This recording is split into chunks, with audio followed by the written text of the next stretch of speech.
Muy buenas noches, queridos hermanos. Como cada sábado iniciamos el programa de la próxima dimensión. En este caso, en este día dedicado, tal y como anunciábamos, a la relación existente entre enfermedad y espiritualidad. Es un poquito difícil de explicar esta relación, y tendré que utilizarme de términos un poco técnicos. Por eso os pido que, si es necesario, veáis incluso más de una vez el programa de esta noche, porque insisto en que es necesario, por la temática, utilizarme de términos técnicos, orgánicos, que sin embargo es fundamental para comprender que la relación de la que estamos hablando en el espiritismo no es algo ilusorio, no es algo místico, sino que tiene una realización real y que además puede comprobarse a través de la ciencia. Sin embargo, como cada acto espírita va precedido de una oración, os voy a pedir, como cada sábado, que cerrando los ojos y elevando el pensamiento a Dios nuestro Padre, al Maestro Jesús, a los espíritus espíritas,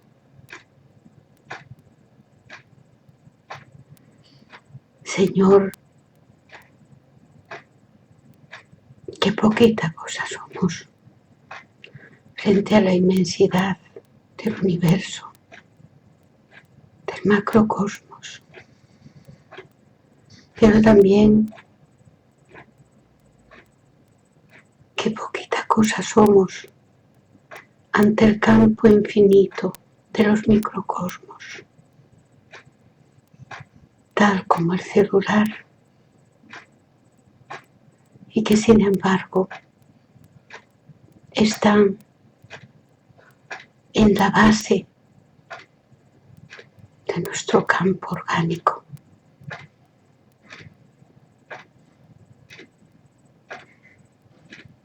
Ayúdanos, Señor, a ser conscientes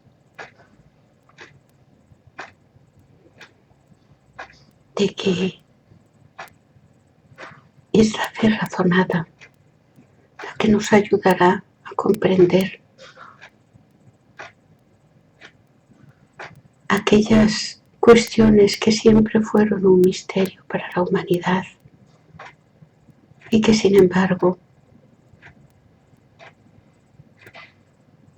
a partir del momento en que surge el Consolador, la doctrina espírita,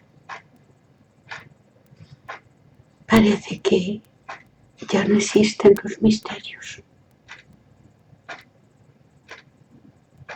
Todo encaja, cada pieza en su sitio. Ayúdanos, Señor, a comprender la importancia de la salud y de la enfermedad, que se derivan de una simple onda mental, tal y como veremos en el programa de esta noche. Así sea.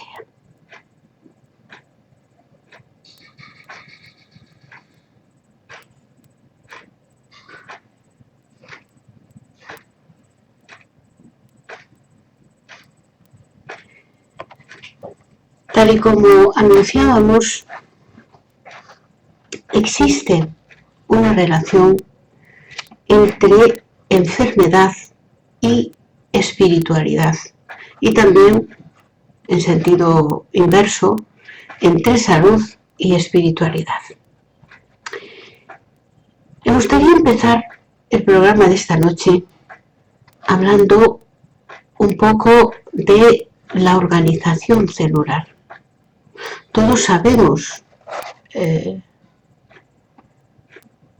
cuál es la imagen de una célula. Absolutamente se parece a cuando estrellamos un huevo estrellado, y lo hacemos en la sartén, un huevo frito. Qué rico. Pues la célula es muy parecida, entendiendo que la yema sería el núcleo de la célula y la clara del huevo pues constituiría el citoplasma. Durante mucho tiempo, yo misma, no soy ninguna jovencita, pero también no soy Matusalén. Precisamente ayer hacía 53 años. Y estudié a su debido tiempo que la dirección de la célula la ejercía el núcleo. Sin embargo, eso, a través de las investigaciones de la ciencia, ha tenido que modificarse, como tantas otras cosas. Cuando se denominó átomo, a esa unidad mínima de materia, se la denomina átomo porque se creyó que ella era indivisible. Sin embargo, encontramos, cuando se descubrió la ciencia de nuevo, que el átomo también era divisible. Luego se pensó que, por su vez, los elementos que formaban el átomo, los neutrones, los protones, los electrones, no eran divisibles. Sin embargo, André Luiz, en una de sus obras, nos adelanta, una de sus obras dictadas a Chico, nos adelanta que también un día la ciencia descubrirá que el electrón es posible dividirlo, está formado por otras unidades todavía más pequeñas. A cada año que pasa,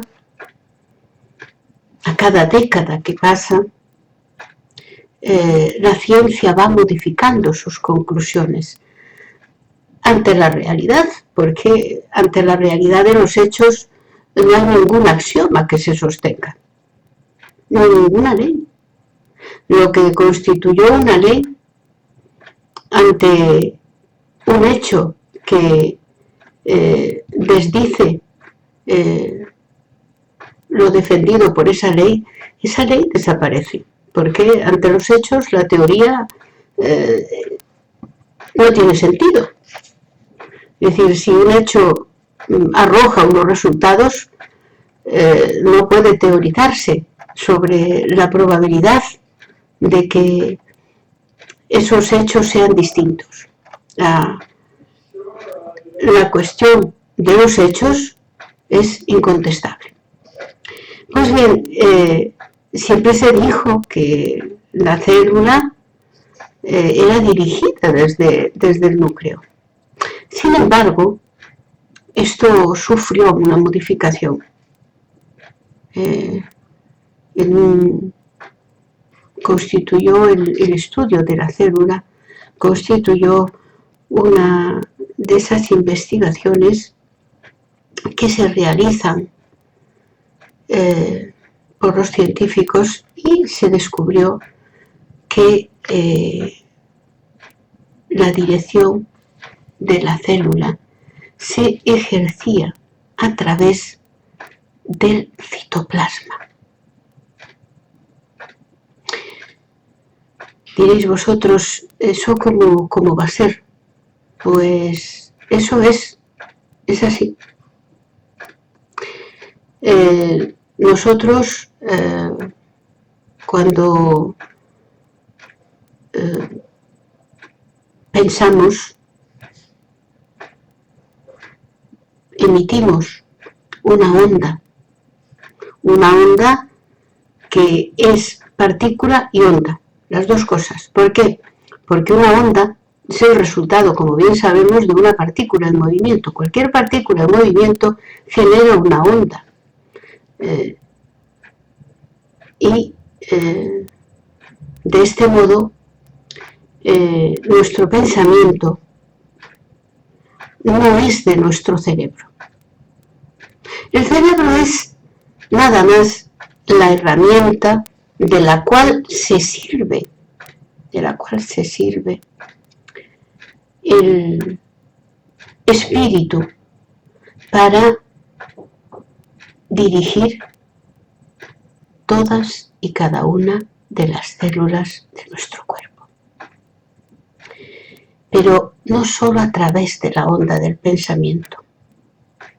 Aquí vamos a fijarnos un poquito, si recordamos en la codificación espírita. Al principio del libro de los espíritus se habla de la energía vital, ese principio que absorben de la atmósfera todos los seres vivos y que tiene elementos distintos según las especies. Es decir, el fluido vital que absorben las plantas no es el mismo que absorben los animales, ni también no es el mismo que absorbemos los hombres. Sin embargo, está ahí suelto en la atmósfera, ese fluido vital.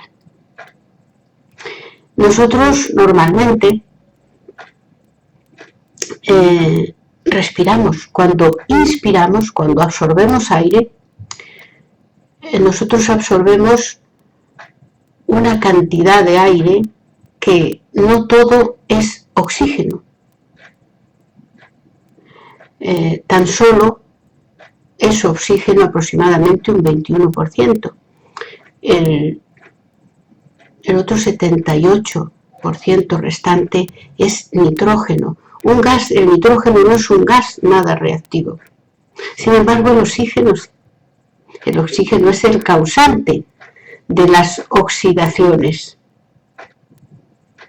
El oxígeno es un gas muy reactivo, todo lo contrario del nitrógeno. Sin embargo, el nitrógeno es el 78%, forma en una proporción de aproximadamente de un 78% del aire que nosotros absorbemos cada día a través de nuestros pulmones. Luego, el otro tanto por ciento restante mínimo lo forman pues otras sustancias como el CO2, el ozono, el metano, etcétera, etcétera. Pero en un porcentaje mínimo. Las dos cantidades más importantes que constituyen el aire que inspiramos está formado, como indico, por el 21% de oxígeno y el 78%. ¿Por qué en la naturaleza está así dispuesto esa proporción? El Cristo Jesús, que es el gobernador espiritual de nuestro mundo, él y sus ingenieros celestes prepararon esa proporción por una razón. Fijaros, el oxígeno puro solo se administra a las personas en los casos de una deficiencia de oxígeno muy grande. Pasado esos casos circunstanciales y temporales, el oxígeno está en una proporción que no es pura al 100%. La cuestión es que si nosotros absorbiésemos solo oxígeno en un 100%, nuestro organismo, sobre todo el torrente sanguíneo, se saturaría de oxígeno y de repente dejaríamos ya no absorberíamos más, porque habría muchísima cantidad, una cantidad excesiva.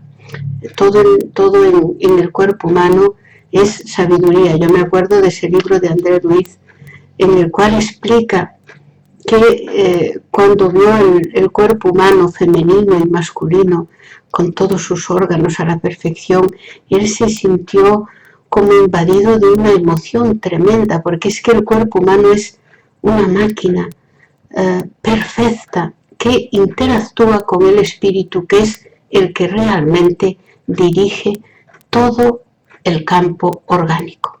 Y el campo orgánico hay que dirigirlo desde la célula, que es el primer organismo, el organismo vivo, con todas las funciones de un ser vivo, y que está en la base de todos los tejidos y de todos los órganos de nuestro cuerpo, está la célula. Pues bien, ese oxígeno, como sabemos, cuando inspiramos pasa a través de las narices, de la laringe, de la faringe, luego pasa a la tráquea pulmonar, luego pasa a los bronquios, luego pasa a los bronquiolos, por último a los alvéolos pulmonares. El alvéolo pulmonar es ínfimo, pequeñito, es una telita muy fina, que es donde se realiza el intercambio, porque esos alvéolos pulmonares son como una especie de conjunto de vesículas muy pequeñitas, en cuya base está un vaso sanguíneo. Los vasos sanguíneos contienen así una forma elipsoidal, y ahí en el centro es que se aloja el átomo de oxígeno. Entonces, como los hematíes, que son esas células rojas que hay en la sangre, que son rojas porque contienen hierro. Entonces, claro, al tener hierro, atraen al oxígeno, porque el oxígeno, como os dije al principio, es un gran reactivo.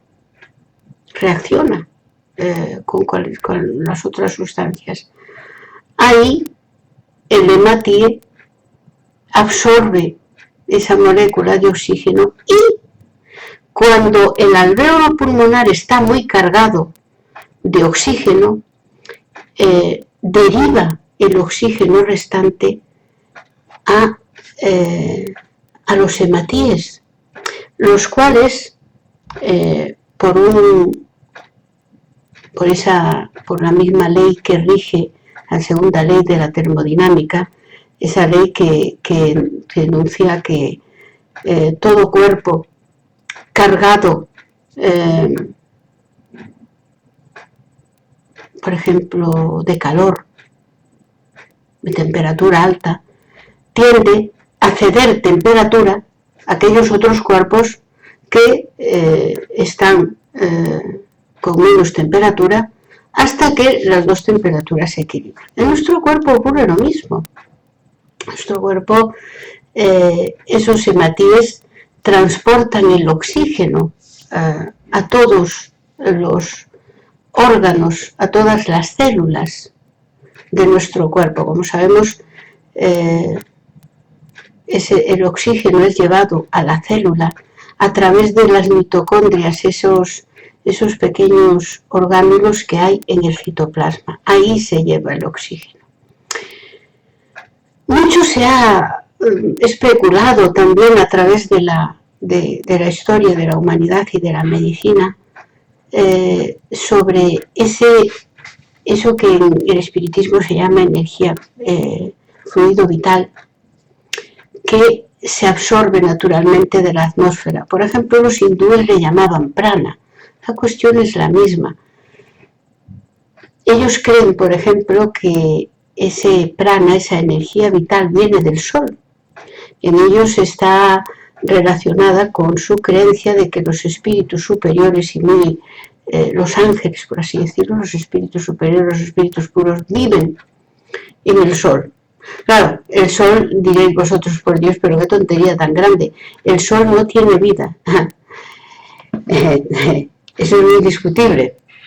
Mirad, si vosotros intentáis interactuar la ley de la mecánica cuántica con las leyes de relatividad de Einstein en el campo de la física cuántica, resulta que os hallaréis forzados al intentar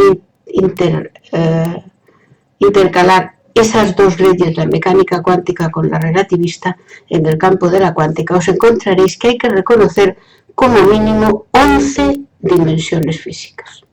Esto es preciso y necesario, estamos hablando de física, no estamos hablando de ninguna otra cosa. Claro, nosotros en el Sol, con nuestros sentidos, no observamos ninguna vida. También no la observamos en Marte ni en la Luna. Sin embargo, los espíritus, Allan Kardec, el libro de los espíritus, indican los espíritus superiores, contestando a las preguntas de Allan Kardec, indican que hay vida. Y en varios libros espíritas se insinúa, incluida la Revue Spirit de estudios psicológicos, que así se llamaba la revista que publicaba Allan Kardec en Francia. Ahí se habla en uno de sus números que Mozart, el compositor, el famoso compositor Mozart, vivía en Júpiter. Y diremos, ¿cómo es posible vivir en Júpiter si Júpiter tiene una atmósfera que es corrosivo, es un ácido? ¿Cómo se va a vivir la vida tal y como la conocemos nosotros, la vida biológica? Pero claro, la vida espiritual no tiene por qué ser así. Mozart es un espíritu. Entonces, vive en Júpiter. O sea que todos los mundos están habitados. El vacío, dicen los espíritus superiores, Allan Kardec, que no existe. O sea que hay mundos que ese vacío que vemos en el universo no existe. Son mundos que nuestros sentidos no pueden percibir. Digo todo esto porque los hindúes creen que eso que en el espiritismo denominamos fluido vital y que ellos denominan prana, viene del sol y se recibe en nuestra atmósfera a través de los rayos solares. Si eso fuese así, ¿por qué no podría ser? Si eso fuese así, el oxígeno estaría en condiciones, bajo determinado grado de excitación, porque habría que excitar un poquito pero esa excitación es natural, porque en cuanto que se calientan un poco los átomos de oxígeno, ya se produce una excitación, con lo cual el oxígeno le sería fácil absorber esa energía procedente de los rayos solares y entraría de modo natural a través de la respiración. A mí me gustaría decir que esto es algo que proponen algunos científicos, que esto podría suceder así, de modo natural. Otros creen que también a través de la ingesta de plantas y de carne de animales, también se absorbe su fluido vital, que duda cabe, ellos lo tienen, o sea que también sería otro modo de absorber ese fluido vital. De este modo, podemos comprender cómo llega el oxígeno a cada célula. El oxígeno es necesario. Sin oxígeno ninguna célula puede funcionar. Recordemos que la célula es un organismo vivo, por tanto necesita el oxígeno. Yo no sé si es un buen momento, pero se me ocurre ahora las personas que fuman. Estas personas, cuando el humo del tabaco se introduce, hace el mismo recorrido que hace el oxígeno que absorbemos del aire, ese humo del tabaco destruye las paredes que hay entre los alvéolos pulmonares y estas personas que fuman no absorben, no sintetizan el oxígeno. Es por eso que tienen unos niveles de hemoglobina muy elevados, o sea, una gran cantidad de hematíes, porque suplen esa carencia de oxígeno reteniendo el poco oxígeno que deja pasar el humo del tabaco. El enfisema pulmonar, conocido enfisema pulmonar, no es otra cosa que una rotura de las paredes que separan los alvéolos pulmonares para la absorción del oxígeno. Y ahí se forman unas cavidades que dan lugar al terrible enfisema pulmonar. Yo creo que si muchos hermanos están viendo este programa y fuman, yo creo que automáticamente, si yo pudiese tener aquí que me gustaría muchísimo tener una pizarra electrónica en la cual pudiese enfocar la cámara y yo pudiese dibujar todo este entramado de la tráquea, los bronquios, los bronquiolos, los alvéolos pulmonares, incluso la figura del hematí absorbiendo el oxígeno, llevándolo por todo el torrente sanguíneo y llevando oxígeno a cada uno de los tejidos y órganos de nuestro cuerpo y a las células, a cada una de las células. Yo creo que se comprendería el gravísimo perjuicio del tabaco, que igual que que el torrente sanguíneo lleva el oxígeno a todos los órganos, a todas las células, a cada una de las células de nuestro organismo, en su lugar lleva, en lugar de llevar oxígeno, lleva esas sustancias del humo. Ahí se comprende la gran cantidad de cánceres en cualquier órgano del cuerpo por donde es llevado ese terrible, los terribles gases, esas terribles sustancias que los médicos se aventuran a decir que contiene al menos 2000 sustancias, todas ellas cancerígenas. Imaginen, por todo el torrente sanguíneo, llevándolas por todas y cada una de las células que forman nuestro organismo. Ahí se comprende perfectamente el gran perjuicio del tabaco. El oxígeno llega de este modo que os he descrito a través de la inspiración, llega, como digo, a las mitocondrias. Pero vamos a ver un poquito más de la célula para comprender cómo la onda mental, las ondas mentales que emitimos, influyen en la división celular. Vamos a seguir hablando un poquito más de las células. Yo sé que es un poco complicado, pero insisto, poned este programa varias veces, informaros por internet, hay mucha información. Afortunadamente y gracias a Dios tenemos la más grande biblioteca en internet, tenemos la más grande biblioteca que puede existir en ciudad alguna y podemos asesorarnos, podemos informarnos sobre todas estas cuestiones que se tratan esta noche en este programa y comprender cómo la espiritualidad influye en el campo de la vida celular.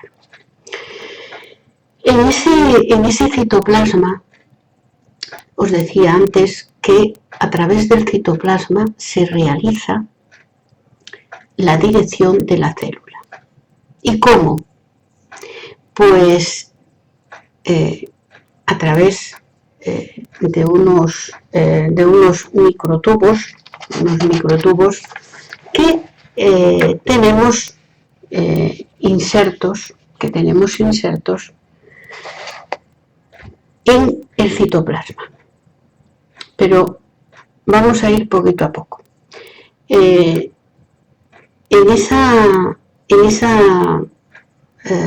superficie celular, en la superficie celular sabemos que está formada por mayormente dos sustancias, que está formada, la membrana celular está formada por grasas y fosfato. Pero a lo largo de todo ese citoplasma vamos a encontrar distintas clases, distintos elementos que todos tienen diríamos, una función. En la superficie de la célula vamos a encontrar los poros, a través de los cuales pasan pues sustancias que sean del tamaño precisamente de esos poros. También vamos a encontrarnos proteínas. También vamos a encontrarnos proteínas que procuran la actividad celular. También proteínas de identidad. También vamos a encontrar receptores, como por ejemplo los que captan la insulina. Entonces, esas proteínas de la identidad, diréis vosotros, ¿para qué sirve eso? Ahí se aglutinan, por así decirlo, la información genética, los pares genéticos, tanto del padre como la madre.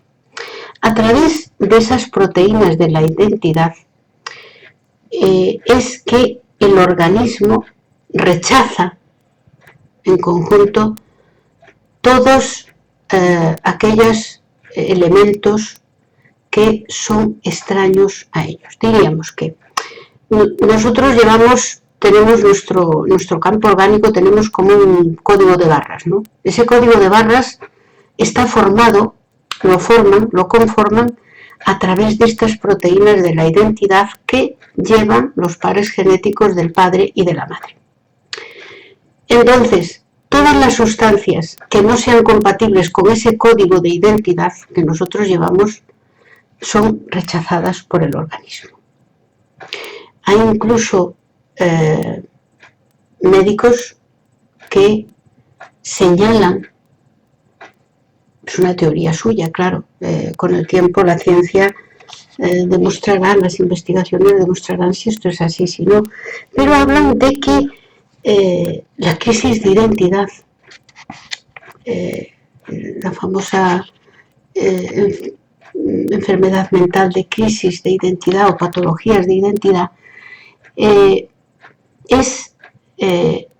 o puede ser a través de, puede suceder a través de una perturbación de estas proteínas celulares que se llaman de identidad. Ahí se forma una especie de no identificación de las propias sustancias químicas que reaccionan en nuestro organismo y no reconoce las que son de su propio organismo, pasando a luchar, por así decirlo, contra el propio organismo. En fin, eso sería un campo de investigaciones que lo tenemos que dejar para la ciencia, pero yo he leído algunos científicos, investigadores que creen que podría haber una relación muy grande entre estas proteínas de la identidad, una perturbación en ellas podría causar tanto desarreglos o perturbaciones, desequilibrios mentales, cuanto en el campo orgánico de nuestro cuerpo. Pues bien, el citoplasma, como os decía, es el que dirige el campo celular. ¿Qué hay en el citoplasma? En el citoplasma hay agua, pero no vayáis a pensar que es agua soluble, es decir, como la que disuelve el azúcar o la que disuelve la sal, no. El agua del citoplasma celular está formado por cristales de agua, por estructuras cristalizadas, estructuras cristalinas, no es un agua soluble. Y también hay electrolitos y hay dineína, que son proteínas que constituyen el esqueleto celular, es decir, todo el campo, la forma celular, es la que da la dineína, que es una proteína que es como el esqueleto celular. Además, a través de ella se realiza la división celular.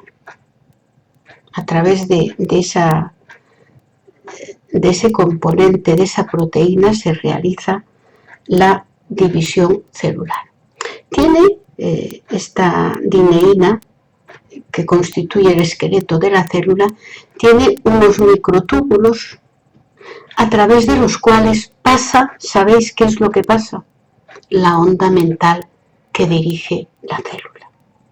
Por lo tanto, si nosotros en un momento dado estamos tristes, estamos desequilibrados, esa onda mental nuestra va a pasar directamente a través de esos microtúbulos de la dineína que están situados en el citoplasma de la célula, van a pasar a perturbar la célula entera, porque es a través de esos microtúbulos que el espíritu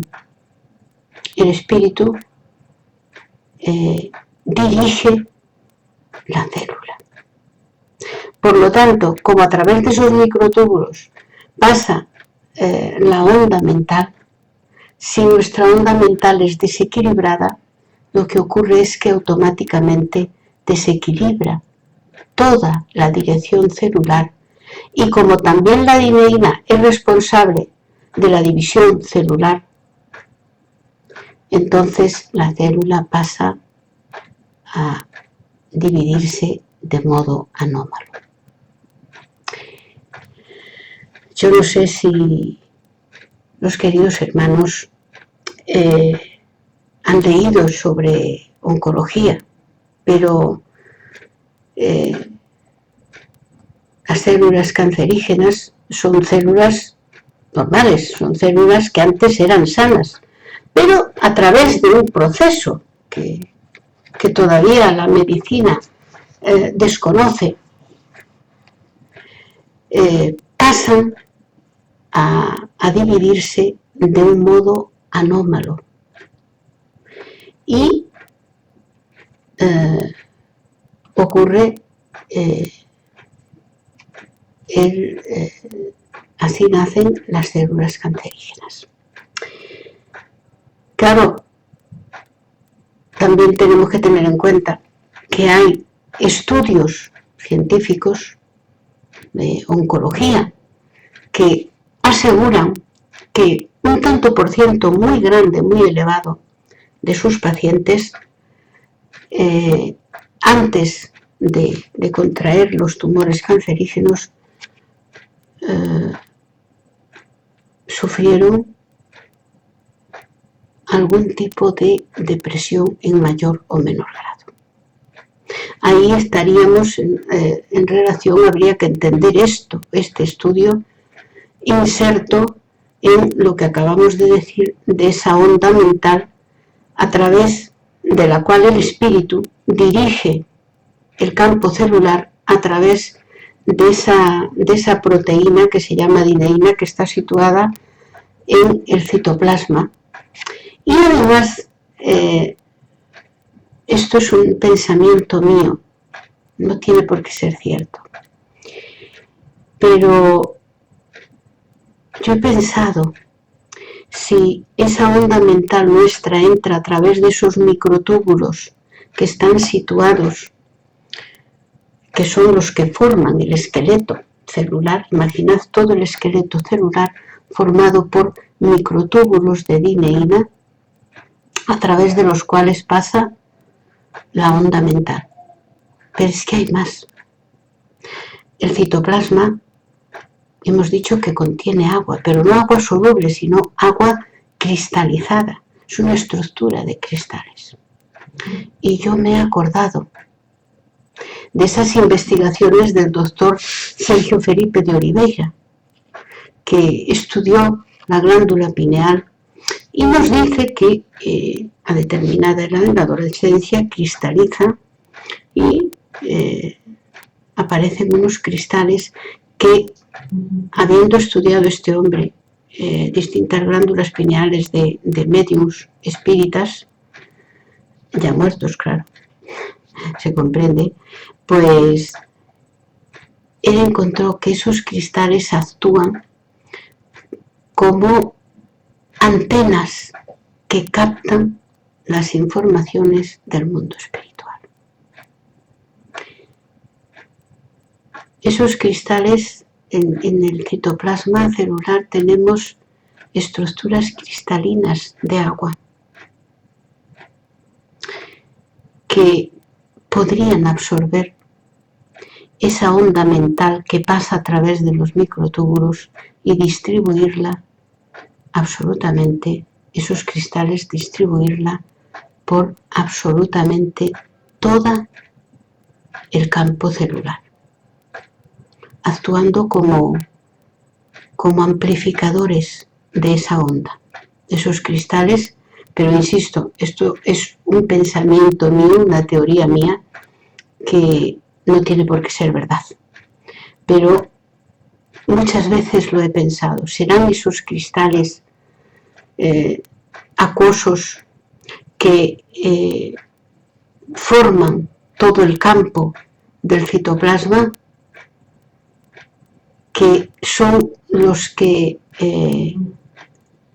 aumentan, los que difunden la onda mental que pasa a través de esos microtúbulos de dineína, de esa proteína que constituye el esqueleto celular, que da forma a la célula y además que es la responsable de la división celular, que viene a través de sus microtúbulos. A través de sus microtúbulos es que el espíritu dirige no solo la división celular, sino todo el campo de la vida celular. Es por eso, queridos hermanos, que el espíritu, la gran relación que existe entre el campo espiritual y la enfermedad. Porque cuando pasamos a admitir pensamientos malos fuera de la ley de Dios, estamos enviando a todas y cada una de las células, a través de esos microtúbulos de dineína, estamos enviando ondas mentales desequilibradoras a todas y cada una de las células de nuestro organismo.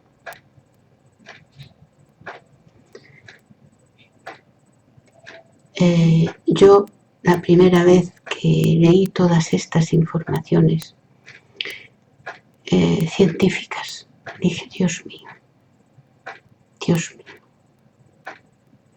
cuán importante es el pensamiento,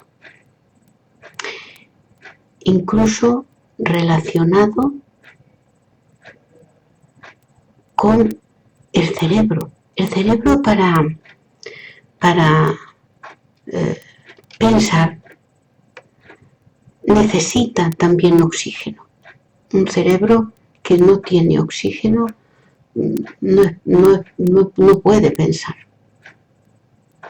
Pero también necesita de una estructura de vasos sanguíneos que lleven ese oxígeno, siguiendo las explicaciones que os di a lo largo de este programa, de cómo el torrente sanguíneo era el que llevaba el oxígeno a cada una de las células de nuestro cuerpo. Entonces, claro, antes de cualquier sentimiento, cualquier pensamiento nuestro, antes de pasar a las neuronas, convertirse en una corriente eléctrica, antes de ser esa corriente eléctrica, tiene que pasar por el flujo sanguíneo. Tiene que pasar por esos vasos sanguíneos. Por eso es tan importante el flujo sanguíneo, el torrente sanguíneo es tan importante y tiene tanta relación con el espíritu. Cualquier emoción fuerte que tengamos, ¿qué es lo primero que se acelera en nuestro organismo? El corazón. Si yo tengo una emoción tanto positiva cuanto negativa, lo primero que se acelera en mi organismo es el corazón. ¿Por qué? Porque esa emoción, esa emotividad constituye como un campo magnético, hace las veces de un campo magnético que agita, que hace que vibren esas moléculas de oxígeno que llevan los hematíes a través de todo el torrente sanguíneo. Y una vez que llega a nuestro pensamiento, esa corriente de pensamiento nuestro, esa emoción, ese sentimiento llega al vaso sanguíneo, pasa para las neuronas. Pero hay una particularidad, y es que en el cerebro hay unas pequeñas células, que tienen mucha importancia para ese intercambio, para que el pensamiento nuestro, el sentimiento nuestro, pase a través de la sangre y pase a las neuronas. Pero de eso hablaremos en otro programa, que más adelante, seguramente para el próximo sábado, hablaremos de la cadena que sigue nuestros pensamientos en nuestro cerebro, que como siempre corresponde al espíritu. El cerebro nuestro, insistimos en que únicamente es un instrumento de expresión del espíritu, nada más. No tienen ninguna especialidad más que no sea ser expresión del espíritu. Queridos hermanos, yo creo que por hoy vamos a dejar aquí el programa de la enfermedad, la relación que hay entre enfermedad y espiritualidad, que ya veis que puede encontrarse perfectamente incluso sin o tocando muy poco el tema del espíritu, simplemente con cernirnos a los estudios que hoy tiene hecha la medicina, podemos llegar a importantes conclusiones. Cuando nosotros pensamos, como nuestro pensamiento tiene que pasar primero por esos vasos sanguíneos y luego a las neuronas, lo que ocurre es una reactivación de los flujos sanguíneos. en esa zona. Hace tiempo también la ciencia decía que nuestro cerebro, a medida que pasaban los años, perdía capacidad, las neuronas perdían capacidad. Sin embargo, ahora también ese concepto ha cambiado y se sabe que con independencia de la edad que tenga la persona, el campo de aprendizaje puede seguir ampliándose y que las neuronas tienen la capacidad de regenerarse. Pero ¿sabéis por qué?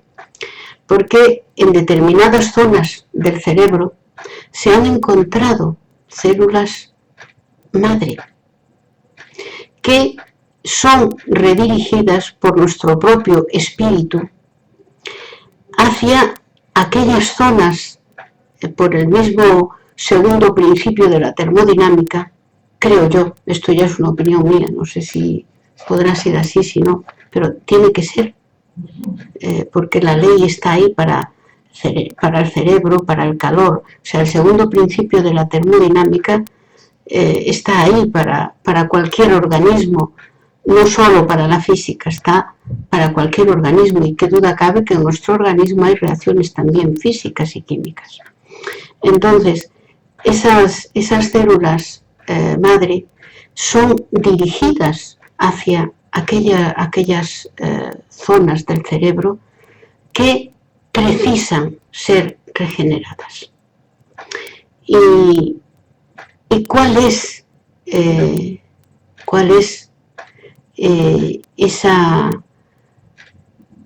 ese principio que hace que se dirijan hacia un lado y no hacia el otro?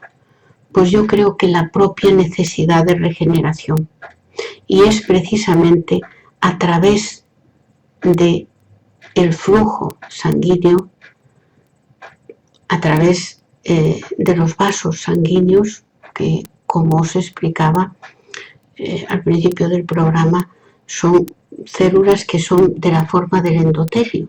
Entonces, son las que transportan, en verdad, son las que transportan a lo largo de todo nuestro campo orgánico el oxígeno tan importante para cualquier reacción, porque, como os decía, el oxígeno sí es un principio muy reactivo.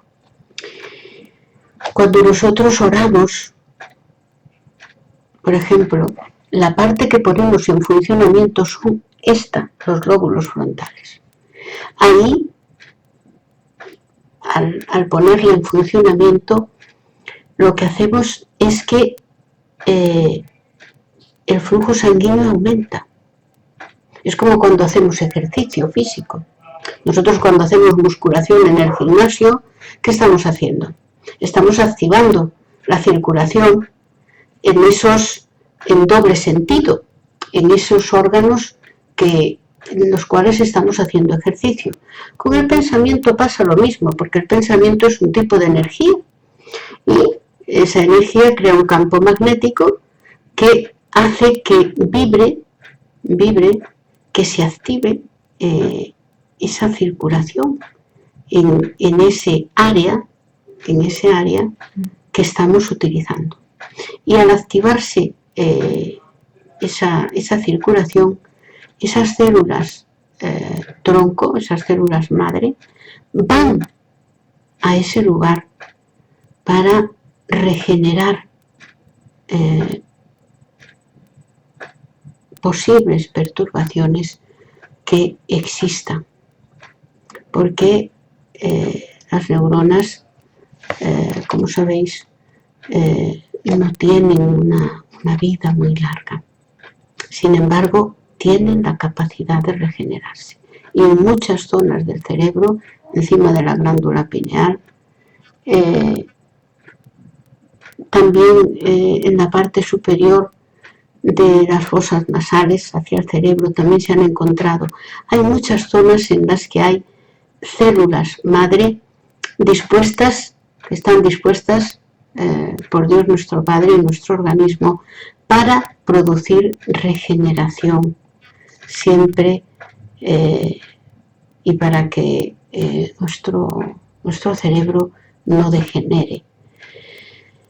Son las 12:20 y 27 minutos, van a ser las 12:30. Ha sido una hora larga de programa en el que espero que haya quedado lo más claro posible el cómo se realizan esa dirección de la célula, para bien o para mal, a través de la onda mental y en reacciones en las que es muy importante el oxígeno que inspiramos normalmente a cada segundo a través de ese órgano que es el pulmón. Muchas cosas me quedan en el tintero, como suele decirse, pero sería imposible concretizarlas todas en una hora de programa. Seguiremos hablando a lo largo de estos programas de la próxima dimensión, de esta cuestión de la salud, de la enfermedad y de la onda mental, de la importancia de ese elemento reactivo que es el oxígeno en todos los procesos, tanto en el campo orgánico físico como en el campo cerebral. El próximo sábado seguiremos hablando de cómo reacciona, de cómo actúa, de cómo se produce ese camino del pensamiento. Al igual que el oxígeno que inspiramos tiene un recorrido hasta llegar a los alvéolos pulmonales y dirigirse llevando ese oxígeno a través de todo el campo celular y a través de las mitocondrias que están situadas en el citoplasma. Ahí vamos a ver qué camino sigue el pensamiento y cómo todas las informaciones que nos llegan a nosotros pueden dirigirse hacia unos campos mentales o hacia otros o hacia otras zonas del cerebro según la información que nos llegue, según corresponda a la razón, a los sentimientos, etcétera, etcétera. De eso hablaremos el próximo sábado. Nada más, queridos hermanos, esperar que este programa os sea útil. No tengáis miedo en decir, como yo les decía a las personas, a los hermanos que han llegado este año por primera vez a la doctrina espírita y que he formado con ellos varios cursos de ESDE, de estudio de doctrina espírita y de estudio de educación de la mediunidad. Yo les digo, no tengáis miedo de que la gente sepa que sois espíritas. El espiritismo es la ciencia del espíritu y nunca mejor dicho, porque a través del espiritismo vemos que todo el proceso que se explica en esos 5 libros de la codificación espírita se explica perfectamente todo lo que ocurre en el campo orgánico. Por eso los espíritus dice André Luiz que es muy difícil, si bien son distintos el espíritu del campo orgánico, es muy difícil separar uno del otro, porque el campo espiritual, el espíritu actúa sobre el cuerpo, sobre el campo físico y orgánico, y por su vez el campo orgánico y físico actúa también sobre el espíritu. De modo que esa línea que separa, si bien son individualidades distintas, es muy difícil separarla. Poquito a poco iremos a través de estos programas conociendo un poco más de esa ciencia que estudia el espíritu, el mundo espiritual y su interacción con el mundo físico, llevándonos a comprender a través de la razón todas esas verdades que están encerradas en ese libro sublime que es uno de los de la codificación espírita, que es el Evangelio según el Espiritismo. Yo no he encontrado jamás, me encanta la ciencia, como sabéis, y yo no he encontrado ningún tratado científico mayor que el Evangelio según el Espiritismo, sobre todo para prevenir las enfermedades. Nada más, queridos hermanos, gracias por acompañarnos y os espero el próximo sábado para hablar de otra cuestión importante de la doctrina espírita.